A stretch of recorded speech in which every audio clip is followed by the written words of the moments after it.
शर्मा आपके साथ मैं हूं चित्रा त्रिपाठी। बड़ी खबर से करेंगे शुरुआत। बीजेपी स्टाफ के अच्छे दिन आ गए हैं। चुनाव में पार्टी को प्रचंड बहुमत दिलाने पर पीएम नरेंद्र मोदी ने खुद पार्टी ऑफिस पहुंचकर स्टाफ को 3 महीने का बोनस दिया। मोदी ने कहा कि अब हमको मिलकर जनता के भरोसे पर खरा उतरना है।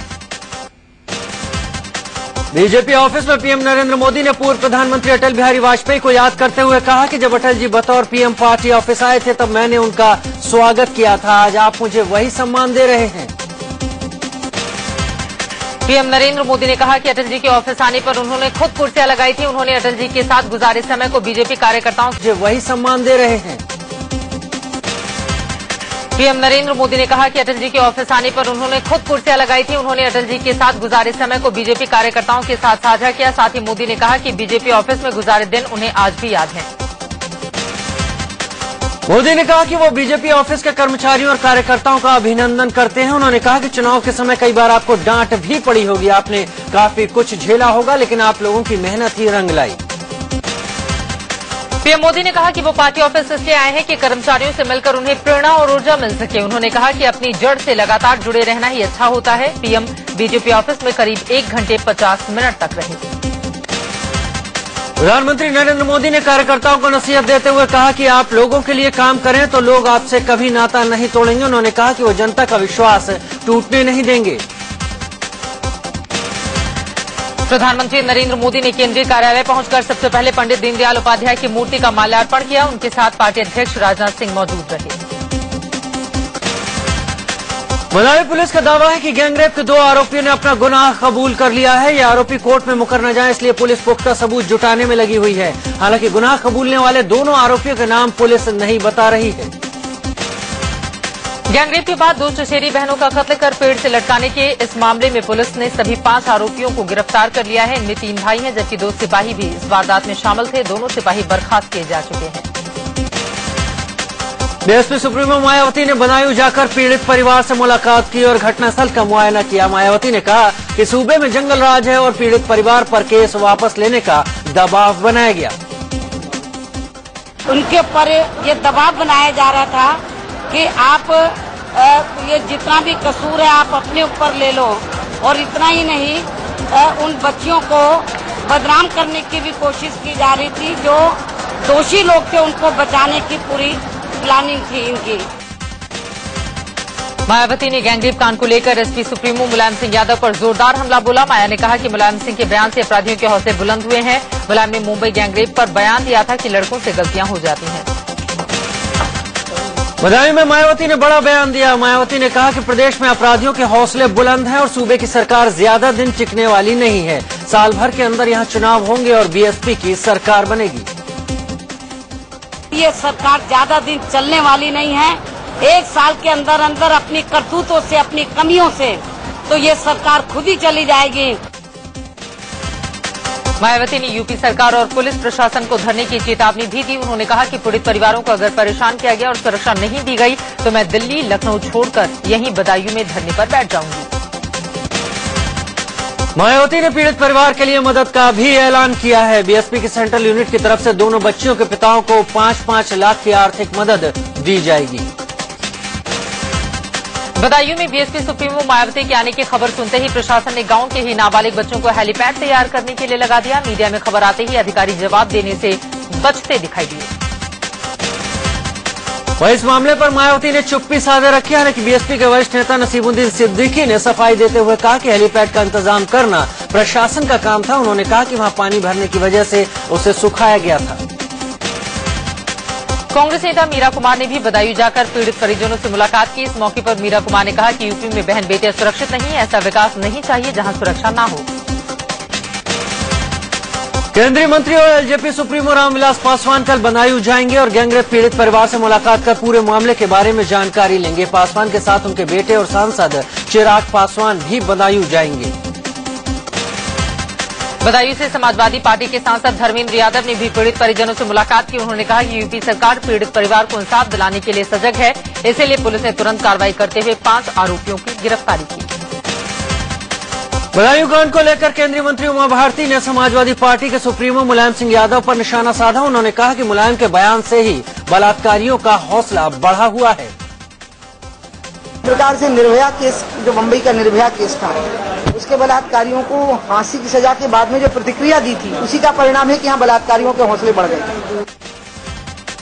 यूपी में बढ़ रही रेप की वारदातों के विरोध में कांग्रेस कार्यकर्ताओं ने लखनऊ में प्रदर्शन किया। कांग्रेस कार्यकर्ताओं ने बदायूं गैंगरेप की निंदा करते हुए राज्य सरकार के खिलाफ धरना दिया। यूपी में बिगड़ती कानून व्यवस्था को लेकर बीजेपी कार्यकर्ताओं ने संभल में अखिलेश सरकार के खिलाफ प्रदर्शन किया। भाजपाइयों ने सीएम अखिलेश यादव का पुतला फूंककर अपना विरोध जताया। बदायूं कांड पर मुख्यमंत्री अखिलेश यादव ने कहा कि फास्ट ट्रैक कोर्ट में केस की सुनवाई करवाकर जल्द से जल्द सभी आरोपियों को सजा दिलाई जाएगी। प्रोसीडिंग्स में भी सरकार ने कहा है कि फास्ट ट्रैक पर उसको ला करके और जल्दी से जल्दी उनको सजा मिले, ये काम किया है सरकार ने। यूपी में बदायूं जैसी दरिंदगी की एक और कहानी सामने आई है। छेड़खानी में नाकाम रहने पर बस्ती के एक गांव में दबंगों ने केरोसिन तेल छिड़ककर एक नाबालिग लड़की को जिंदा जला दिया। लड़की का अस्पताल में इलाज चल रहा है। पापा नहीं थे घर में, मम्मी किचन में थी, तो हमारे साथ सब लोग छेड़खानी किए। छेड़खानी करने के बाद मिट्टी का तेल डालकर हमें जला दिए।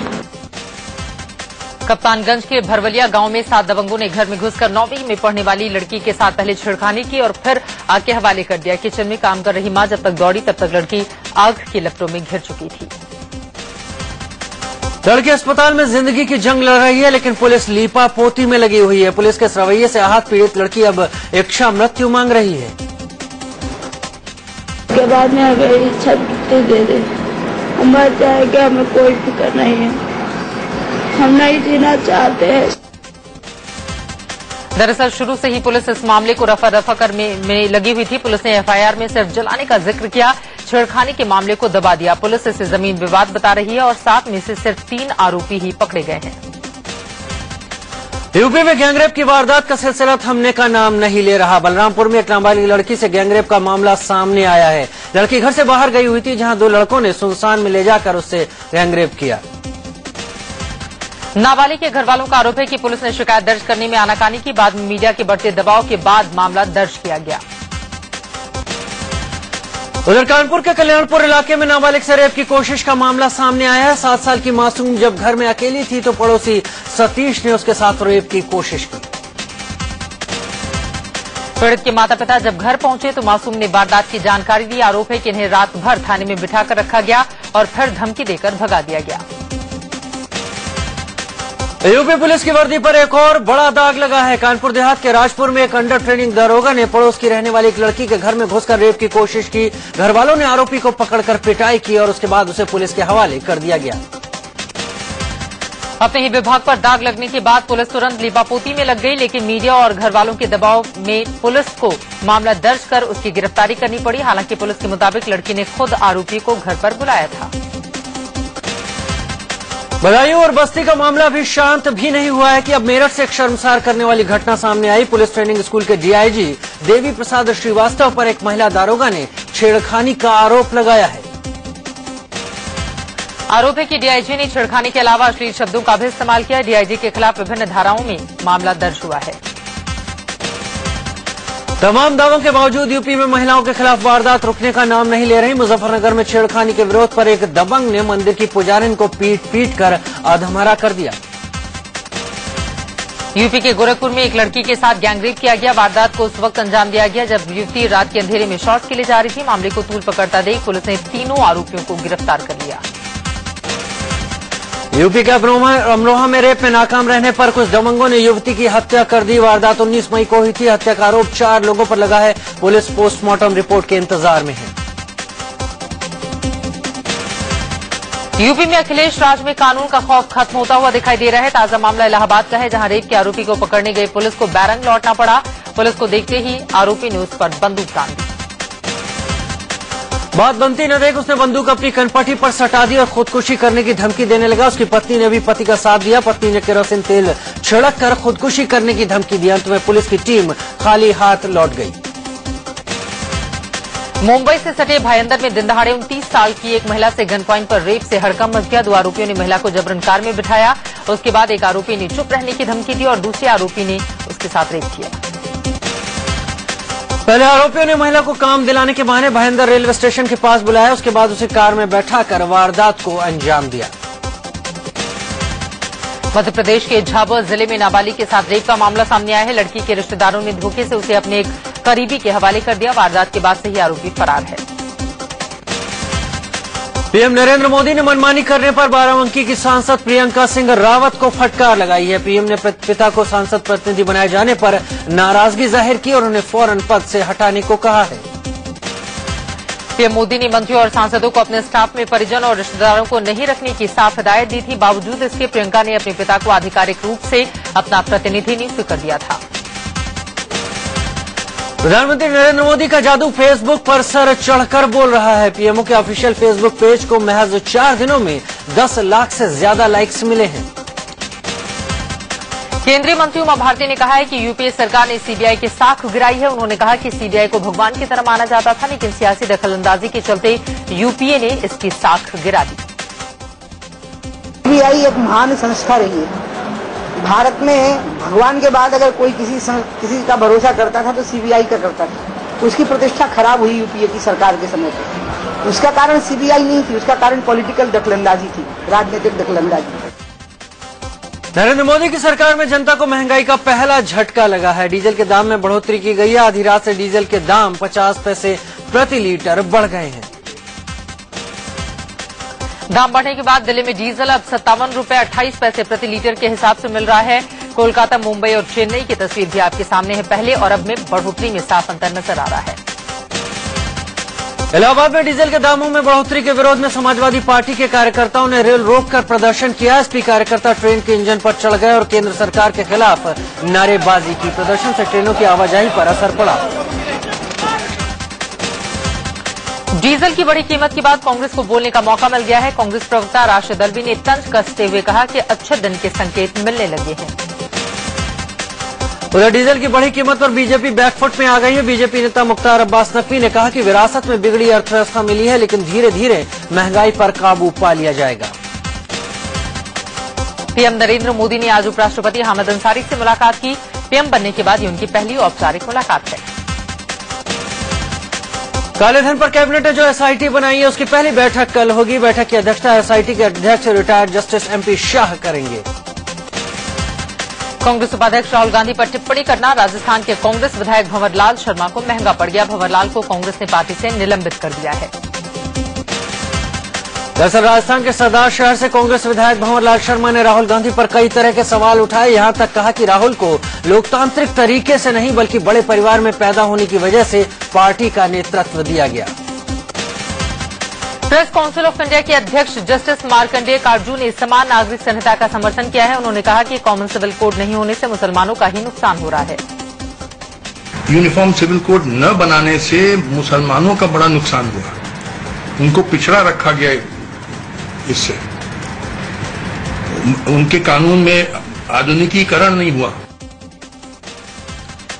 यूपी के पूर्व मुख्य सचिव जावेद उस्मानी को हटाए जाने पर बीएसपी सुप्रीमो मायावती ने अखिलेश सरकार पर निशाना साधा। उन्होंने कहा कि चुनाव में मुस्लिमों से फायदा नहीं हुआ तो सीएम ने मुख्य सचिव को हटा दिया। गाजियाबाद में पूर्व सेना अध्यक्ष और केंद्रीय मंत्री वीके सिंह ने विजय यात्रा निकाली। समर्थकों ने ढोल नगाड़ों के साथ उनका स्वागत किया। महाराष्ट्र में आज होने वाला कैबिनेट विस्तार टल गया। कांग्रेस कोटे से 3 मंत्रियों का शपथ ग्रहण होना था। राजस्थान के दौसा में बीजेपी के नवनिर्वाचित सांसद हरीश मीणा के स्वागत समारोह में हाथापाई की नौबत आ गई। समारोह में बीजेपी के पूर्व नेता प्रहलाद मीणा भी पहुंच गए थे और मंच पर चढ़ने की जिद करने लगे। इसी दौरान हंगामा हो गया। यूपी के कानपुर में एसपी विधायक की दबंगई सामने आई है। कल्याणपुर में स्थानीय विधायक सतीश निगम ने थाने पहुंचकर आरोपी कार्यकर्ताओं को जबरन छुड़ाया और खुलेआम सजा भुगतने की धमकी भी दे डाली। दरअसल महोबा की जिला पंचायत सदस्य अंशु शिवहरे की गाड़ी सीज की गई थी। इसके बाद अंशु के समर्थकों ने हंगामा किया तो पुलिस ने उन्हें हिरासत में ले लिया। जब मामले की खबर विधायक सतीश निगम को लगी तो वो थाने पहुंचकर कार्यकर्ताओं को जबरन छुड़ा ले गए। यूपी के वाराणसी में शिवसेना के कार्यकर्ताओं ने बिजली की किल्लत को लेकर अनोखा प्रदर्शन किया। इस मौके पर उन्होंने भैंस के आगे बीन बजाकर अपना विरोध जताया। यूपी में अभी भी कई जगह बिजली कटौती का सिलसिला जारी है। कानपुर में बिजली कटौती से परेशान लोगों ने सड़क पर उतरकर विभाग के खिलाफ प्रदर्शन किया। यूपी के मुख्यमंत्री अखिलेश यादव ने बिजली संकट पर हो रही किरकिरी के बाद कहा कि बड़े बड़े मंत्री दिल्ली में बैठकर ट्वीट कर देते हैं, इससे कुछ नहीं होगा। उन्होंने कहा कि यूपी को कोयला मिल जाए तो यहां सबसे ज्यादा उत्पादन होगा। राजधानी दिल्ली में अब बिजली नहीं कटेगी। बिजली सप्लाई करने वाली कंपनी बीएसईएस को कर्ज देने वाली सार्वजनिक क्षेत्र की 2 कंपनियां लोन देने को तैयार हो गई हैं। उधर बकाये को लेकर सख्त रुख दिखाने वाली एनटीपीसी नरम पड़ गई है। जम्मू कश्मीर के कुपवाड़ा जिले में हुई मुठभेड़ में लश्कर ए तैयबा का डिविजनल कमांडर मारा गया। मृतक का नाम अबू काशा है। वो 2 सालों से वहां आतंकवादी गतिविधि चला रहा था। सस्ते उड़ान का सपना दिखाने वाली एयरलाइंस एयर एशिया की उड़ान पर रोक लग सकती है। फेडरेशन ऑफ इंडियन एयरलाइंस ने उड़ान की इजाजत को नियम के खिलाफ बताया है।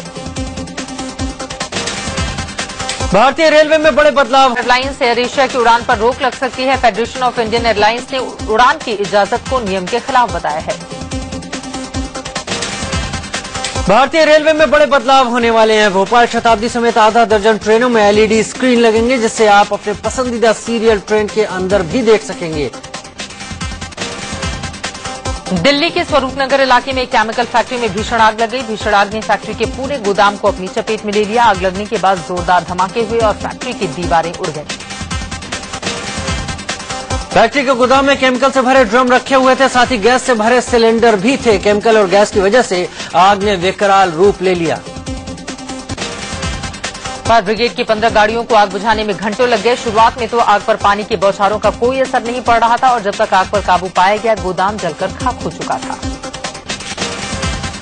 भीषण आग ने लाखों रुपए के केमिकल को जलाकर खाक कर दिया। गनीमत रही कि हादसे में कोई हताहत नहीं हुआ। हालांकि यह साफ नहीं हो पाया कि आग कैसे लगी। दिल्ली के सदर बाजार इलाके में एक निर्माणाधीन इमारत गिरने से हाहाकार मच गया। हादसे में 2 लोग मारे गए, जिनके शव मलबे से निकाले गए। वहीं 11 लोगों को मलबे से सुरक्षित निकालकर अस्पताल ले जाया गया। बताया जा रहा है कि सदर बाजार में 3 मंजिला इमारत में कंस्ट्रक्शन का काम चल रहा था। इसी दौरान पूरी इमारत भर-भरा कर गिर गई। इमारत गिरने की खबर मिलते ही मौके पर फायर ब्रिगेड की टीम पहुंची। आनन फानन में मलबा हटाने का काम शुरू हुआ। अलीगढ़ में एक इमारत की मरम्मत के दौरान बड़ा हादसा हो गया। इमारत के मलबे में 3 मजदूर दब गए। रेस्क्यू टीम ने बताया कि हादसे वाली जगह काफी संकरी होने की वजह से राहत कार्य में काफी दिक्कत आई।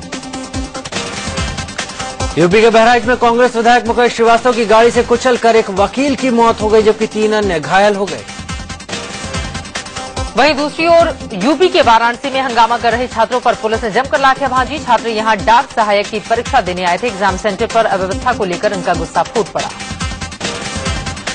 राजस्थान के अजमेर में रेलवे स्टेशन पर कांस्टेबल भर्ती परीक्षा में हिस्सा लेने जा रहे छात्रों ने जमकर हंगामा किया। छात्र रेलवे ट्रैक पर उतर आए और पुलिस वालों पर पत्थरबाजी करने लगे। दरअसल कांस्टेबल की भर्ती के चलते अजमेर रेलवे स्टेशन पर छात्रों की भारी भीड़ जुटी थी। छात्र ट्रेन की छत पर भी चढ़ गए थे। पुलिस ने छात्रों को नीचे उतारने की कोशिश की। वो ट्रैक पर उतरकर पुलिस पर ही बरस पड़े। मध्य प्रदेश के रायसेन में नेशनल हाईवे 12 पर बोलेरो और ट्रक की भिड़ंत में 5 लोगों की मौत हो गई। यूपी के नोएडा में बदमाशों ने दिन दहाड़े एक फर्नीचर व्यापारी पर अंधाधुंध फायरिंग कर दी। यूपी में खाकी फिर दागदार हुई है। मामला बिजनौर का है, जहां एक दारोगा पर महिला को पीटने का आरोप लगा है। दिल्ली के लाजपत नगर में 26 मई को तुर्कमेनिस्तान की एक महिला को कार में अगवा करने की कोशिश के मामले में पुलिस ने एक शख्स को हिरासत में लिया। आगरा में पुलिस की ज्यादतियों से तंग आकर एक युवक ने खुदकुशी कर ली। झारखंड के धनबाद में एक परिवार को वोट देने की सजा दी जा रही है। सजा कोई और नहीं बल्कि गांव वाले दे रहे हैं। मुंबई में एक ऑटो इन दिनों चर्चा का विषय बना हुआ है। इसमें television, wifi, telephone, mobile charger, अखबार, पत्र पत्रिकाएं की सुविधा तक उपलब्ध है। मध्य प्रदेश पर्यटन विभाग ने सैलानियों को लुभाने के लिए इंदौर में एक तैरता रेस्टोरेंट खोला है।